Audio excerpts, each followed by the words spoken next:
Good morning. I am so pleased to have Judy Gibbons here. She is going to be our Friday fuel for the weekend on this rainy day.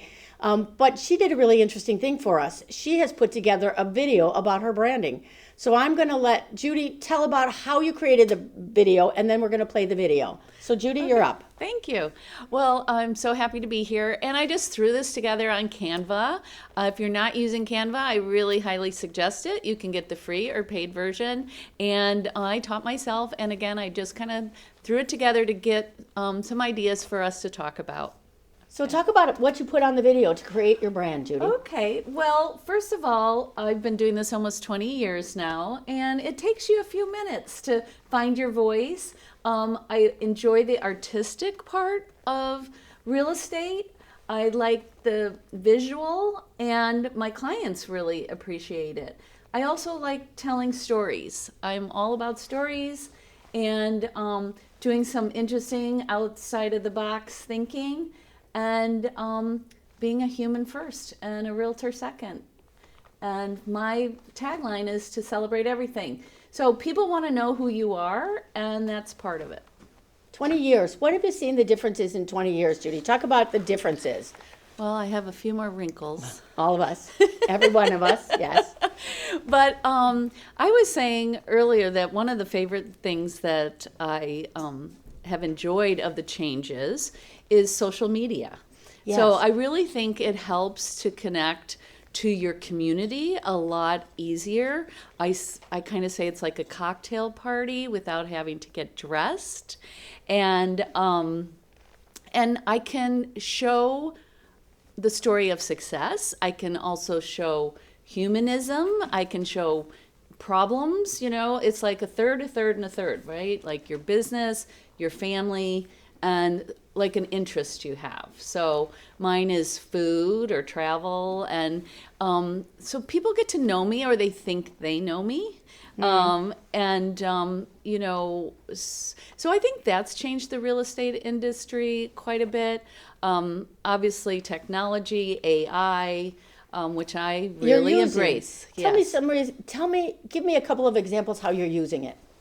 Personally, I love it for descriptions, and I also like writing. So this isn't like something like I know a lot of realtors are like, oh my God, I hate But it could be a day and a half of time working on descripting, especially if it's a little tiny, cute, and adorable house where there's not a lot to say. Where it's cute and adorable, and now you're done. And then I'm done. I'm done. like, it needs to be updated. But, again, a little creative side here is, making it telling a story. So making it like you're telling a story, and you want to get somebody off the sofa to go in and take a look at the house, whether it's cute and adorable or if it's 10,000 square feet. So that's part of what I love about AI. I also want to start using it, and I always think of Marky Lemon's Rawl, who's like, I adore. And so I want to do an avatar because I see the future, and the future is I don't want to have to put makeup on every day to do a video. So I want to create an avatar. They're not avatars though. What you are talking about creating, it's called a deep fake. Oh, it is? That's really what they're called. They're called deep fakes. Oh. And because I just saw a presentation about this. So here's the deal. There are studios now where I could walk in and say, here I am. Right. They will make me. It's not an avatar. It's not a cute. Oh. I don't have little ears in this. It is me. Okay. They recreate me digitally. Oh. And then they record my voice. Oh, but that's scary. Well, you should use your real voice too. Well, by the time they actually record my voice enough, it's my voice. So now you have me digitally, and you can then program me to say whatever you want me to say. Oh. So you have a digital me saying words. Right.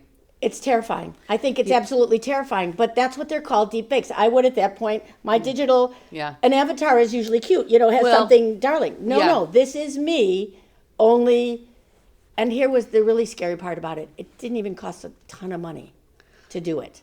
I don't know. I'm already freaked out with phone calls where people go, hello, hello, and you go, hello, hello. And I used to answer my phone, hello, this is Judy. And now they're recording your voice and they're using it in bad, evil ways. Yes. So again, it's unfortunate if I don't know the number, you're going to have to leave a message. Yeah, I don't answer and anymore. I'll call you back. And that's a sad thing. But I love AI. I think, again, everything in moderation, nothing to excess. And, you have to be careful and you have to make sure that, you check, you don't say anything with steering or, about, you want to keep it all above board when you're doing your descriptions. Talking about the neighborhood and or that's talking the about one schools. thing AI, you have to keep, thing is you have to keep rereading them because while you think they have the rules down, they may not. So one has to kind of be very careful to edit a little bit. Right. You have to edit and make sure it's your voice. I talk a lot about that in branding, being authentic. You have to, you can't be this fake imaginary person. I'm telling you. Because that's a really hard thing to keep up. Like, if you want to go to the grocery store and, people are like, what do you mean you? Yeah. You know what I mean? I saw you and you looked beautiful and Yes, there you and are. now, What's the matter? Was that your high school photo that I just saw? Yeah. Well, I think there are so many interesting ways AI is going to come into play in the real estate industry. It's already way more than I think the average realtor realizes how much it's already in the world, how much in the world. But I think more and more people are going to start to rely on that. And the people who say, well, I'm never going to use that, well, good luck to you. Well, that's the same thing with, being around 20 years. There's plenty of people I run into, realtors that I've known for 20 years that, never got into social media or never knew how to upload their listings or, things where it's like, you have to challenge yourself sometimes. You have to keep pushing yourself because what are you doing then? You're just existing and, got to kind of change with the times and I don't know. I just always want to keep learning. Now, I do draw the line at home with the TV clickers because I don't need to know that. That is not going to, now you can talk into it. See, I waited long enough. Yeah. I don't have to know how to turn them on. And I don't watch TV that much. Creating a brand. I think you've done a really good job of creating a brand. Thank you. How long ago did you decide to create a brand? Well, I think it kind of started, when you first start, you're just like, this brand new world kind of thing, what's going on? And, depending on what company you're working for at the time, they have their brand. And they really kind of don't want you to have your own brand. I think that's one of the biggest changes that I've seen in the last 20 years. Yeah. It started when people started to create teams. Teams are only about 20 years old, I would say. Yeah. Probably 15. Maybe less, yeah. Maybe 15. But once people started to have teams, all of a sudden the companies had more issues with the branding, with holding the brand. Right. Yes. And legally, we had that big change a couple of years ago and what you could call yourself and all that. Yeah.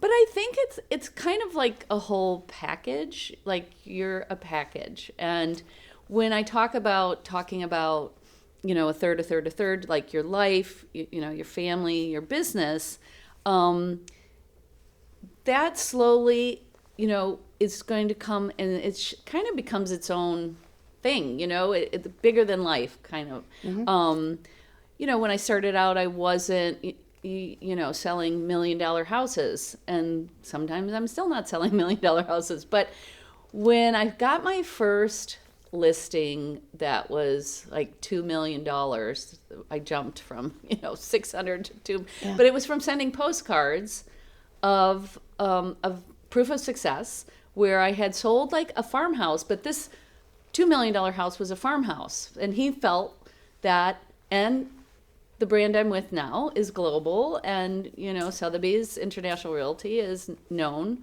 for higher end listings. So he kind of understood it, which is unusual sometimes for the consumer to really see.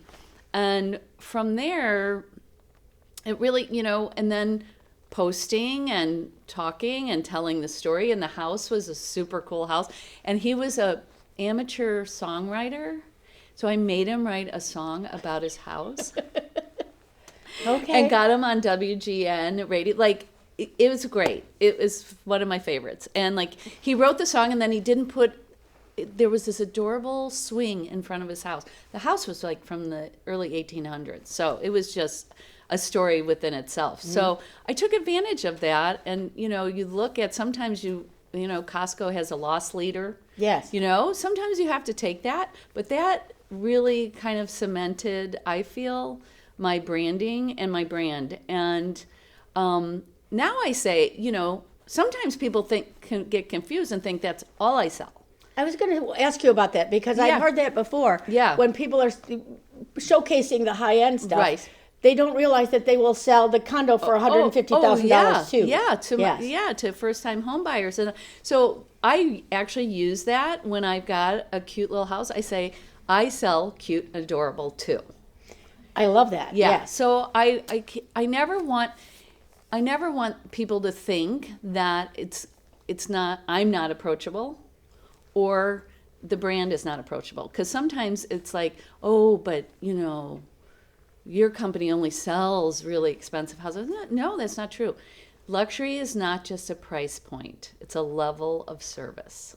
Yes, I would agree. Yeah. So whatever it is, it's cute and adorable. But I am going to market your home just the same way as, a $3 million house. I'm going to do the same. I'm going to go through the same steps. I might not be calling cranes on it and telling feature this, but I'm going to give it all the love, all the, storytelling that goes with it, and, market it to the best of my ability. As I've talked to new agents, they'll say, I'd like to be in the luxury market, but I don't think I could sell a $2 million, a $1 million house or a $2 million house. And I keep saying to them, stop. The issue that you don't realize is if you are selling a $150,000 house versus a $1.5 million house, when you have trouble from contract to closing, you will not, the $150,000 house, no one has any money to fix that. The $1.5 million people, they have money to fix it. It's more likely to close. That's why you want that. I mean, you want the $150,000 house, but stop being afraid. Right. Because the steps are, I love what you said, the steps are exactly the same, whether you're selling a little condo or you're selling a house. Right. You don't call cranes. Okay, you don't call cranes. Yeah. But, you still have lovely pictures taken. You still market it. All of those same things. Professional photos, like never, ever, and have I turned down a list where it was impossible to get a good shot? Everything needed to be updated. Like no amount of virtual staging was gonna, and then I literally, that's when I have to say, you know what? I have a great agent for you. Like I have somebody else, because I know all the agents too. Like this, being the past board president here to, working on Illinois Realtors to Women's Council president of Chicago. That's another thing, like create relationships with people in our industry, and you'll see, because you're going to be working alongside them longer than you are your current client. So developing relationships with other realtors, attorneys, inspectors, and all that. So you create a team and some people work for companies that aren't global or don't have great agents in Florida, but you might have met one at the conference we were just at NXT. Right. You might meet somebody in Florida that you're like, another service for your client. I met someone in Colorado, not Estes Park, Durango. I was teaching in Durango, Colorado. And they were it was still Prudential, was still in the real estate business, tells you how long ago it was. Gosh, yeah. They were talking about trying to get people to go to convention, and one of the men, who I liked very much and knew pretty well, said, I go to the convention every year, every single year. And everybody else is saying, well, we don't have any money for this, we don't have it. And he said, and I'm going to tell you, if you do it right, I have yet to have a year that I didn't make money going to that convention. Right. I met people who I could refer to, who are coming to Durango, who are going to other places in Colorado. He said the relationships I made there far and away overshadowed what the minimal cost it was to be able to go do that. Totally. And I don't think agents realize that. No, I mean, clearly they don't. And so it's an investment in yourself. Yes. And it's a write-off. Talk Yes. to your accountant, but it is a write-off. And, you know, it's kind of a no-brainer now. But you have to know how to network. And I'm a better, like, I mean, now for Sotheby's, we have, you know, these, they call them global networking events. So many people. And I'm like, ugh. But what I do is I'll call somebody from a feeder market like Nashville, and I'll be like, let's have breakfast. Can we schedule breakfast? And do you have a couple other people that you'd like to join us? And I mean, I've become great friends with the gal in Nashville, and I've given her a couple referrals. And she says she looks at her business now, and she's like, it's like 75% of her business is referral. And believe me, I'm all about making money while you sleep. That is I that's used to call it money in the mail. You want that money in the mail. Oh my gosh. Yes. I'm like, 2 years ago, I referred a client from here to a new build in Sarasota. And I'm like, oh wait, I know I got a little down payment on my commission, but I'm like, wait, am I getting another check? Look at that. Oh, Christmas is around the corner. Money in the mail. Yeah. I love that money in the mail. Yes. Yeah. And I mean, and it's great to help them. I mean, now I'm licensed in Florida, so I'm like, oh, well, when you're ready to sell. Yeah, really. Sotheby's, I'm sure, has an office in. Oh, yeah. Yeah. Yeah. I'm trying to think of in Sarasota, because we've been in Sarasota a lot. Oh, yeah. Is there a Sotheby's? Yeah, it's Premier. It's Premier, okay. Mm-hmm. Yeah, it's a lovely place. I was just looking at something I saw somewhere in Sarasota. It came up, and it's a new build. Oh. And they start at $3.5 million. Oh, yeah. Yes. Yeah. And it's a condo. It's not a single family. It's a condo. Right. And I thought, yeah, there's always been plenty of money in Sarasota, but it's been a little bit more hidden. It's been more hidden, yes. And the town's a little older, but I've been going to Sarasota because one of my best friends lives there. And I've been going there for, my kid's 30, so 30 years. So yeah. Do you stay on Siesta Key? Well, I don't stay on Siesta Key, but I'm there a lot. I like the shopping. Well, and so have you eaten at the Columbia? Yes. Tell me that you have done that, yes. of course. Yes. One of our favorite treats when we go down there. Oh, it's so fun. It's so fun. Yeah. You also talk a little bit, and you've used this word a lot when just talking about telling stories. Yeah. Talk a little bit, because I'm a big story girl myself. Yeah. Talk about stories, telling why that's important to your brand. Right. Oh, it's so important. I think that you kind of grow up. My dad was a storyteller, like Red Logue, big storyteller. So I think I got the gift of gab from him. But, you know, a lot of times realtors are like, me, and, you know, you go on a listing point, me, instead of asking, tell me about you, like, and so once you get the little nuggets about them, right, then you have to kind of insert that into your story. So when you're telling the story of your brand, you find out, like, oh, well, my kids were hockey, this is the place they'd hang out, the hockey team.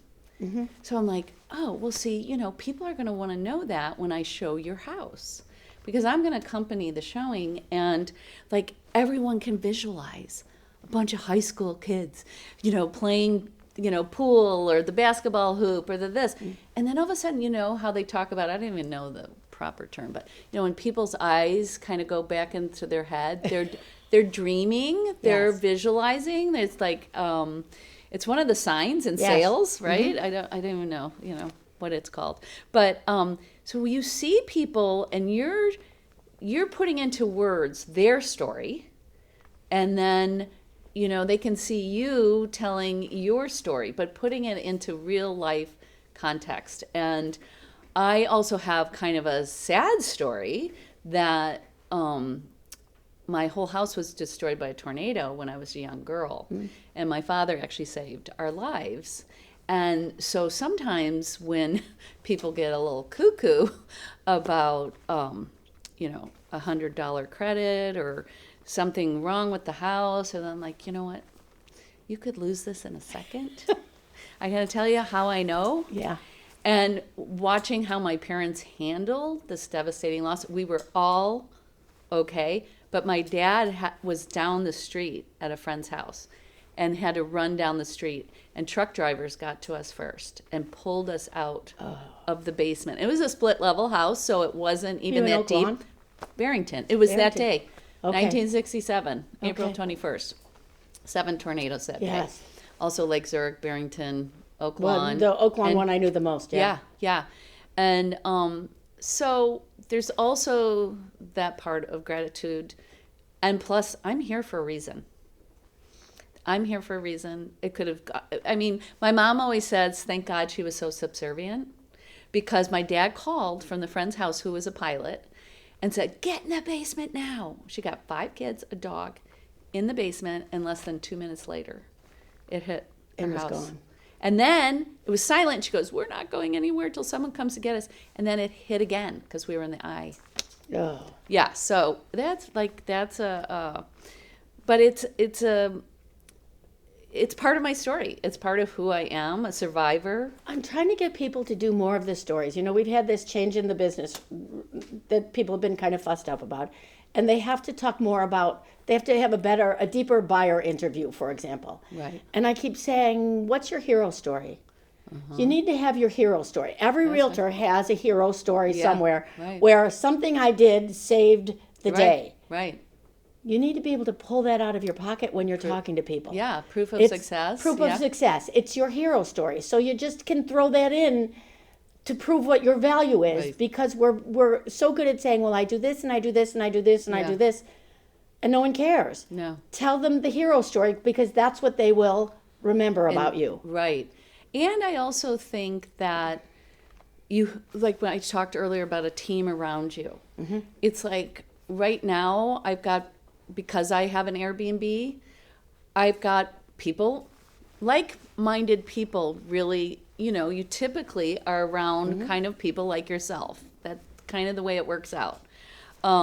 So I've got people that want to do an Airbnb, and I'm like, okay, I've got the resources for, if you want management, I've got the cleaner, I've got, my handyman, who's like basically part of my family now.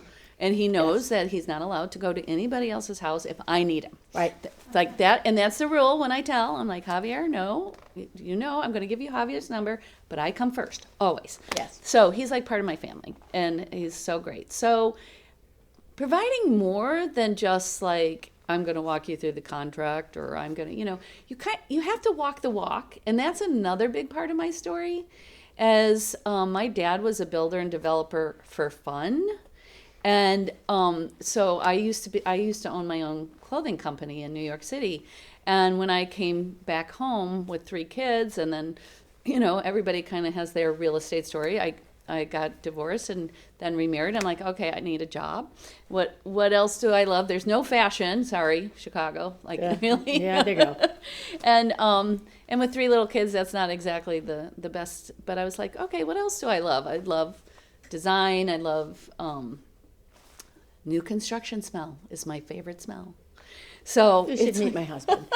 Yeah, he likes that smell too. I mean, the memories of climbing up ladders with my dad, and like just, when he used to smoke this big cigar, I'm like, oh my God, not the cigar, but the new construction smell I love. But so, you have to know what you're talking about. This is not like, fake it to make it. This is way too big a business. But of course, we're all starting somewhere. But, when I did start, the ladies in the office, I went right to the senior ones, and I'm like, can I follow you? Can I do an open house for you? Like, I just wanted to be their new best friend. And I was, and it was great. And they taught me, a lot of the ropes, and, I try to do the same. It's one of the things I think new agents are missing badly right now because of this COVID that taught us that we didn't need to go into the office. I think that's such a bad thing.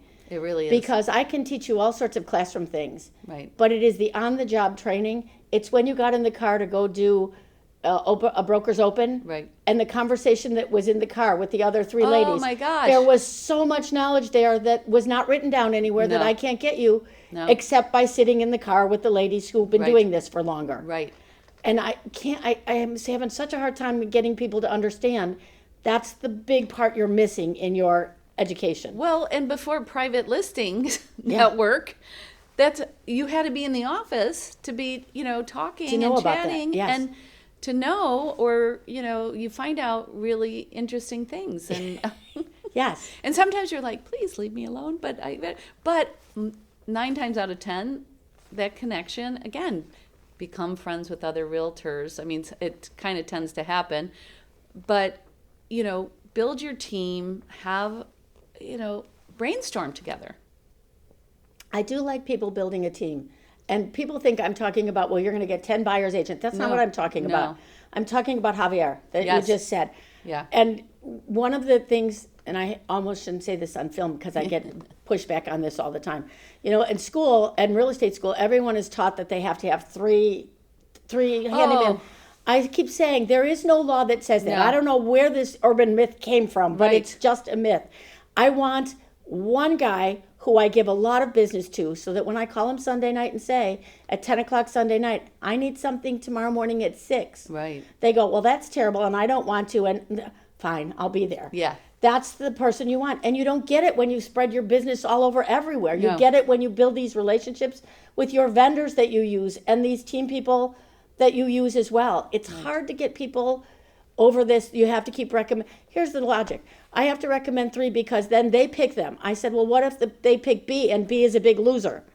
Yeah. They're still going to get mad at you. So find the people who are the very best at that and recommend them over and over again, Right. for heaven's sake. It Right. doesn't make any sense to me. No. I have to keep giving people 3. Right. No. Yeah. No, and that's the benefit of joining like Women's Council or ARIA or, things like that too, because you have people that are going, to these events. And, you're going to have, sometimes it's like a room full of mortgage brokers like, okay, Really. But at the same point, that's where I've met the people that I call like on my team. Right. So, and you can call them for advice, you can call, or maybe they want to do marketing with you, or, there's always opportunities to create what you want to create, what you see, and which then becomes value to your client. Do you have clients that you like more than others? Stop the filming. No, there's certain ones that move out of state and you're like, oh, okay, there's, there's Muge, who's on my team here. She's been able to see, which is great because we can commiserate together. You're like, can you believe they just said that? So, and then you get it out and then you're like, everyone's going through something and it's always stressful. Heck, I'm working with my kids right now. My son-in-law is texting me at 6 a.m. If there was another client, I'd be like, do not text me at 6 a.m. I'm like, hi. Yeah, well, it's a Good son-in-law. morning. Yes, there you go. I always think it's interesting to be working with different kinds of clients, and that it seems like some are attracted to some people and some are not. So sometimes it depends on the vibes I'm giving or you're giving. Right. You get the clients that you deserve. Sometimes you don't deserve them. Sometimes you don't. But a lot of times you get the clients that like you and want to hang with you. I'm always surprised I will run into, and I don't hear this from men as much, but I hear it from the older women who've been in the business 30 years. Yeah. And they'll say, oh, I can't come this afternoon because I'm going to go play cards with so-and-so. And I always ask, and how did you meet so-and-so? Mm-hmm. It was one of my clients. I sold them a house 30 years ago. Yep. And that's one of the things I think is missing today, too. Oh, my gosh. Is this it's connection. It's connections, and I'm going to stay connected with these people. I'm Yes. going to maintain that relationship over time. I don't see it as much with some of the younger realtors. Well, because they're transactional. They're more not, transactional. They're not relationship driven. And that's the only way I survive. If I didn't have the relationships, I couldn't survive this business because it would just be a grind. My heart needs something extra. It just, and when you get the review back and they say something I could cry. Sometimes I could cry now. Sometimes I think about oh my gosh, and I did it. I've become this person that I wanted to become, or I developed this business that I dreamt of. Like, it's happened. Yes. And, it's from not giving up. It's from staying consistent. It's, but again, I need the joy. I need the connection. I do these crazy things from Deborah on Sundays. Yes, I see those. And I am always amazed. Almost every Sunday I get some back. Some of them I get back. Some of them, like Brad Anderson wanted to argue with me one day because he thought I was too negative. So we had to have a back and forth for a couple days, and finally we squared everything away. I was kind of amused by the whole thing. I thought, you might think you're saying something mean to me, but you are responding to what I said. Exactly. So I am That's what I happy wanted. as can be. That's exactly what I wanted. This last couple weeks, I had someone send me something really, it broke my heart. I mean, I'm reading it and it broke my heart. And I thought, I really just wanted you to tell me you liked me. I didn't want you to break my heart while you were doing this. But then I had to write and respond for that as well. Right. Because I was so surprised someone would be that open with me. So I think authenticity counts as well. You have to be, I get people who now run into me and say, you're Deborah. I read your stuff all the time. I know who you are. Yeah. And so it's probably the thing that we get read most here at, I'm pat on my back, but it's the thing we get most read here because it's really me writing to them. Right. Kind of thing. And not always, sometimes not so much. And really, I'm making a joke about Brad Anderson. But, but again, I didn't mind because Totally. you said something back to me. That's better than silence. Silence is the one I don't like at all. Right. So I think that Or the unsubscribe. or the unsubscribe. I don't think Michael Gadzik. I don't think Michael Gadzik lets me ever see the unsubscribes. I think honestly, truly, he keeps that from me, so I don't see those. Yeah. But it is amazing to me how many people, when I walk into an office, and say, "Oh, you're Deborah. I read your stuff all the time." Or the one that really warms my heart, a managing broker who says, "I used your from Deborah to do my office meeting this week."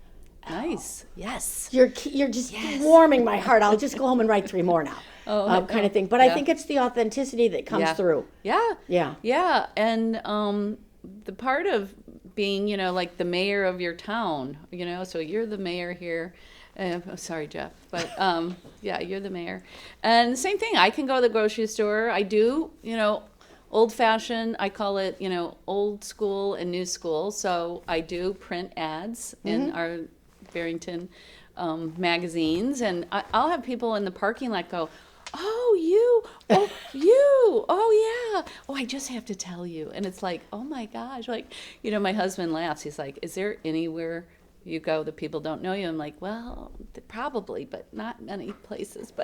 And then it gets to, "Do you want to go out to dinner tonight?" And I'm like, "No, I don't want to talk to anybody. No. I don't want to talk about real estate." Sometimes you need to recharge. No,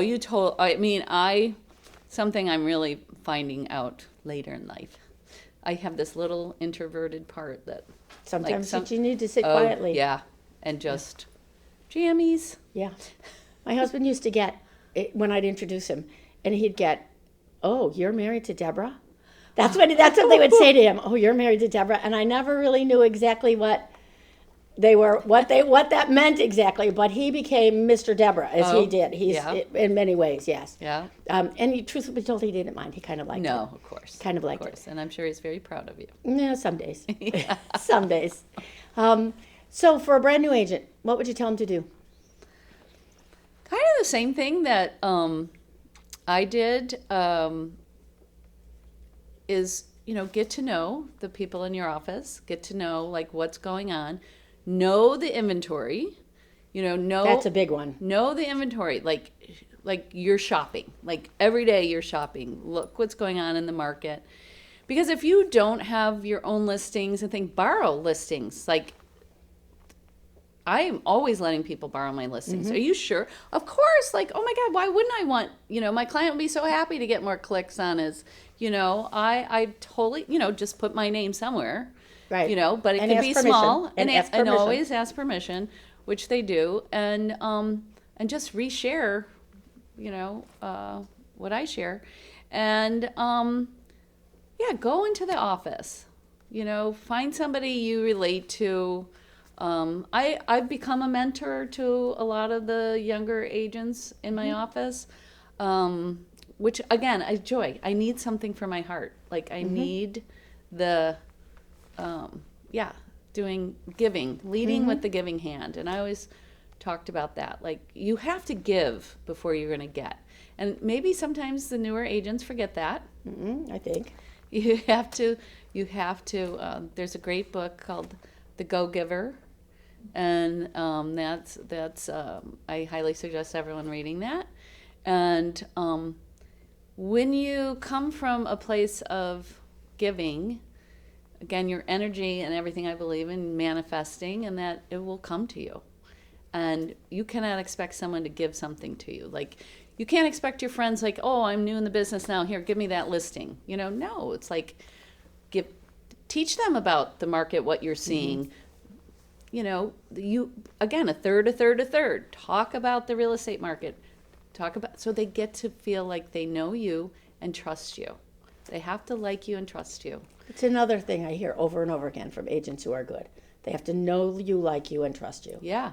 Yes. They really do. They have to feel comfortable, and it, even in 20 years ago, I had a really good friend, and she was like, she used to be a realtor, and she's like, but why would I list your house, my house with you? Like, you don't know anything. I said, well, there's nobody that you can trust more and is going to be on your side. Like, I can guarantee that. There might be things I don't know, but I'll talk to him about it, and I'll let you know I don't know it, and I'll find out the answer. And, I ended up selling our house like in 2 days, and it was great. But, being honest, this fake it to make it stuff is not cool, but a little trick I think is great that I learned is when you're brand new and you don't have any transactions or whatever, we used to have office meetings, right? So then someone would say, hey, share my listing, like, of course, before social media too. And you'd get so excited about a house you just saw on tour, call somebody. And even if it's your friend, or if it's like a family member, be like, you can't believe this house I just saw today. And your excitement about what you're doing really does transfer over to other people. And then use that as like, sometimes you could be like, oh, the agent I'm working with, and you don't even have to be part of the team, they could use me. I don't care. Just let's talk about it. Oh, well, she had this happen last week, and this is how she got through it. So, the title companies right now, Chicago Title, closed, like, what's going on? The closings aren't happening. Things are on trucks. This is when your network comes in handy. And, like, how can I help you to solve this problem? That's another thing that I hear people say again. I can help you solve problems. That's a big one. Right. It's been lovely to have you. You've spent about 45 minutes with us today. I am so delighted. This was a pleasure. The views and opinions expressed by this presenter are theirs. They may not reflect the views of North Shore-Barrington Association of Realtors.